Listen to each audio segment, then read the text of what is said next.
On a scale of 1 to 10 in your entire career, have you ever written as many stories about a bloke called Harry as you have in the past month?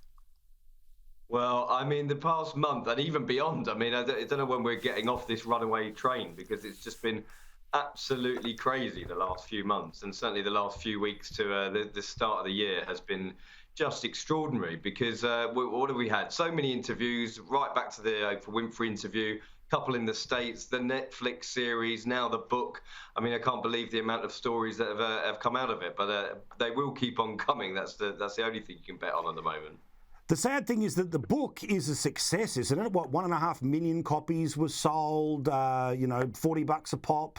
Plenty of people made lots of cash out of this. Netflix say it was the most watched doco of all time. So despite all of the sort of emotional blood on the walls, a lot of people made a lot of money, and it seemed a lot of people were actually interested in it. Well, I think they have been because we've all been talking about it for so many weeks and months, and a lot of feverish activity surrounding the book. The publishers will be absolutely overjoyed because they've paid an awful lot of money.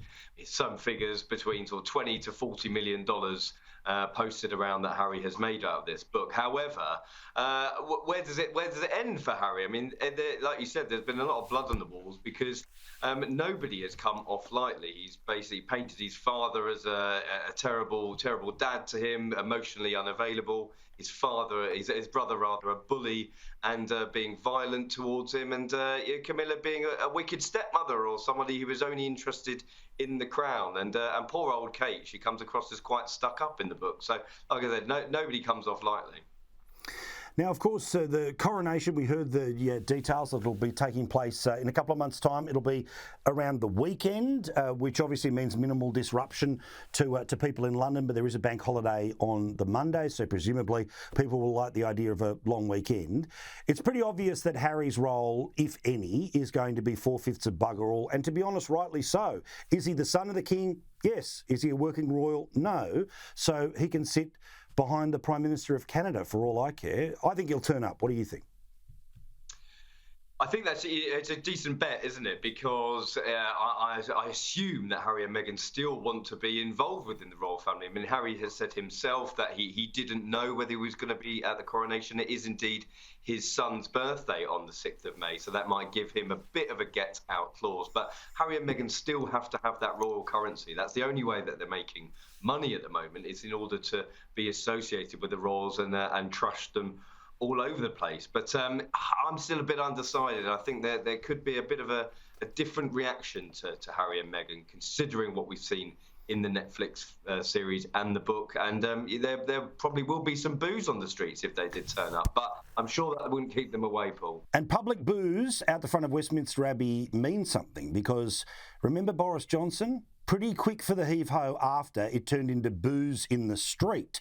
So this would be, of all of the PR disasters, boos from the British people in whatever form is exactly the opposite of what they want.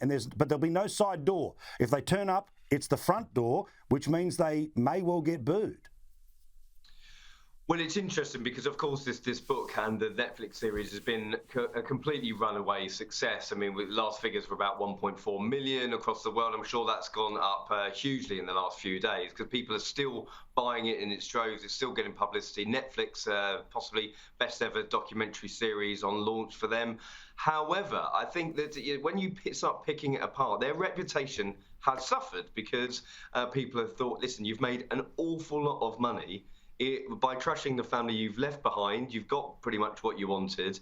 And where does it stop for Harry and Meghan? Listen, if they do come to the coronation, as they will be welcome because the King will welcome them, as I don't think he'll be as churlish to take that invitation away. But there will be a different reaction to Harry and Meghan, considering the last time they were here, whether for the Jubilee or the Queen's funeral. It's going to be a different ball game for them, and possibly something that they hadn't thought of before they got into all of this. Of all of the claims, let's make it about the book. Of all of the claims that were in the book, and then people who've been able to respond have responded, including some of the people that are saying some of the military stuff is not as he presents it. As a bloke who's across all the detail here, which is the one that's annoyed you, shocked you, pissed you off the most that he was willing to put into the book that clearly wasn't true, or at least somebody had a very different perception of? Well, where to start? I mean, I think it's twofold. I was most shocked about the allegations of his brother sort of pinning him up against the wall and having a bit of rough and tumble because, let's be honest, that happens in families. I mean, when we've all fallen out with our siblings or other members of the family, especially over Christmas, when we're all packed together. I think that when you're looking at the details that he's had with his brother and again with Kate, it's only to damage their reputations in the eyes of the public. It's the only reason he's done it, because let's not forget, this is a man who has served 2 tours of Afghanistan. He's been to war. He's talking about being on the front line.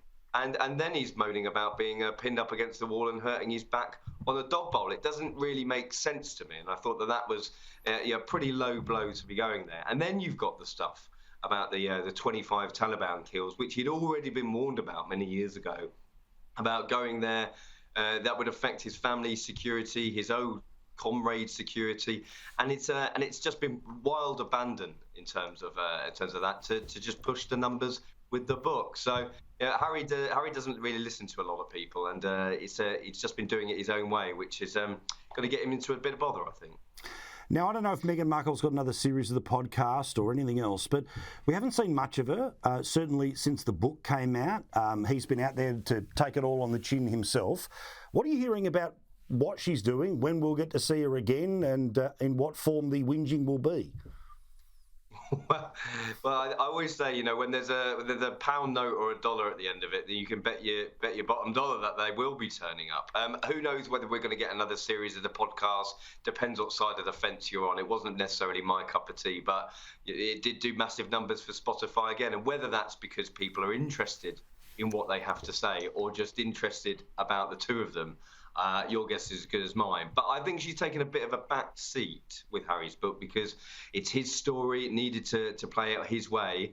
Or, if you're being perhaps a little unfair, that she wasn't necessarily sure of the reaction it would get and wanted to keep her powder dry. So I'm sure we'll see them together before long. And maybe it will be at the coronation. Who knows?